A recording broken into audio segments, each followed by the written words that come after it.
El Segundo was a town that was created early 1900s by Standard Oil. They came here to create a refinery, the second one in the state. It's definitely a worker town, a blue-collar working town. We always took pride in industry, and just a hidden little area in the South Bay. A city that you can't walk across the street and be in another city. It's surrounded by industry. When people drive around El Segundo, you don't drive through it. So it's a nice area to grow up and be creative.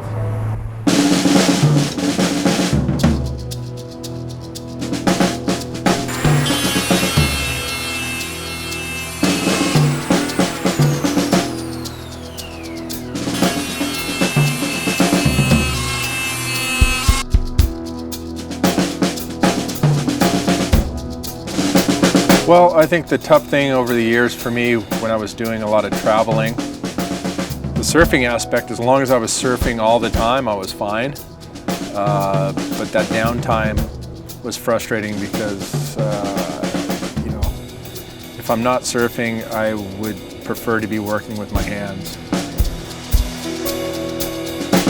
I would say function. I mean, that's what I'm really focused on.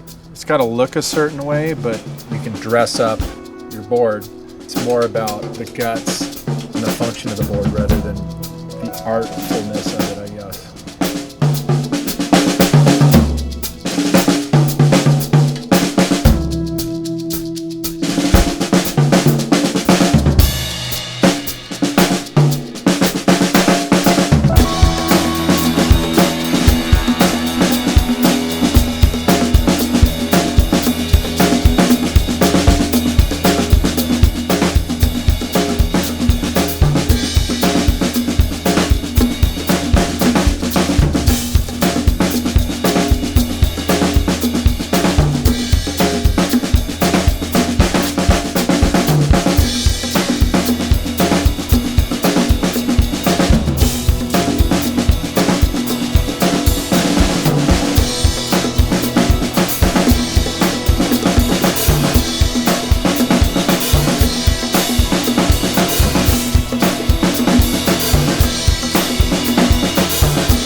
Very get-go and building your first surfboard, you're creating feedback for yourself, so you want to apply that feedback.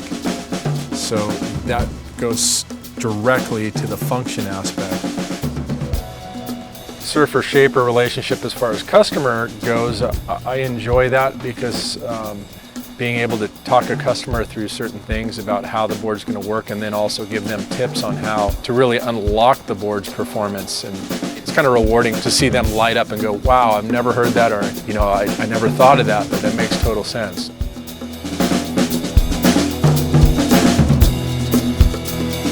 I'm still learning about perfecting board building, but it's kind of plateaued a little bit. There's just a slow incline. So I've kind of fed my brain by getting into other things that I know less about, but require using my hands, and kind of like shaping, whether body work or metal work. I've got so much more to learn, so that learning curve is a lot steeper, which is keeping me stoked. It's inspiring me to get to the next level. And when I get stoked off of that, it allows me to go back into the surfing part of it and be just as stoked. So it's being creative regardless of what you're doing.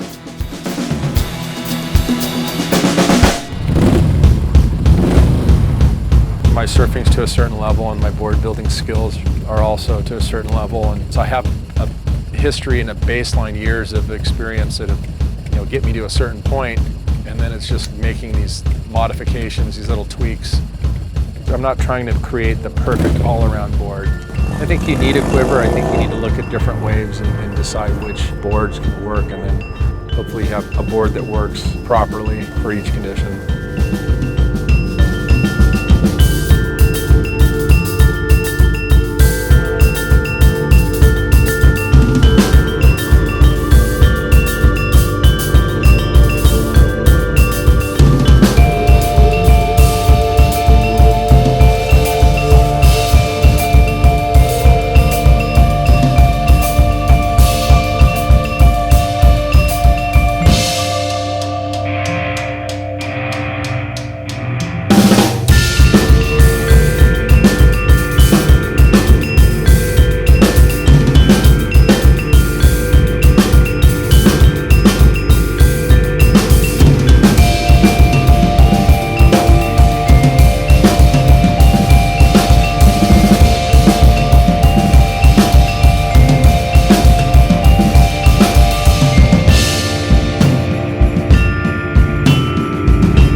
Surfing's fun, and there's different levels of ability. You don't worry about anybody else. You don't worry about what somebody else is riding, or you just do your own thing, and that's what surfing is anyway. It's an individual activity, and your feeling is your feeling, your vision is your vision, and as long as you focus on that, then you're golden.